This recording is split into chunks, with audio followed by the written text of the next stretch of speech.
Mga nagasagod sang baboy sa Banwa sang Oton, Iloilo, ginkalipay ang natala ng repopulation sa mga baboy. Baboy nga igahatag sa ila dako kuno nga bulig agud makabangon sa halit sang ASF. Ini ang gitutukan ni John Sala. Yara na lang sa sulusobra 3,000 ang populasyon sang baboy sa Banwa sa Oton halin sa nagsugod ng impeksyon sang African swine fever sa Banwa sa nagligad nga tuig. Matapos ang pila ka bulan nga pagpakigbato sang Banwa sa silinga balatian nga naghalit sa 37 tanan ka mga kabaranggayan, padulong na sa recovery ang Banwa.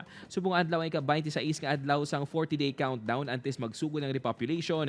Ganito man ang kalipay sa mga hog racer sa programa sang Department of Agriculture sa diin maghahatag sang tagduwa ka idik sa kada hog racer nga registered sa ila. Ang mabulig ni sa nga maano naman mabalik naman kami sa god sang baboy bisan duwa lang ma-start naman kami ano kay ang iba to lang sang una ginin may napatay may ginbaligya niya. Dako man para sa akong bay akong depende man sa tagiya ko kung magibing sa god kami tunga kami ginansya. Ang mahatagan lang sang idik suno sa Municipal Agriculture's Office amo ang mga napatsan sang baboy, tuga sang ASF kag mga kabahin sa repopulation. Si Nanay Aida ang nagasagod man sang baboy apang antes pa man may matabo sa iyang mga ginasagod, gilayon na niya ini nga ginpamaligya. Gani panawagan sini, kabay pa nga pati siya, mangin kabahin man sang repopulation. Makasagod lang kami liwat, kay tidoal kan siya manang namo.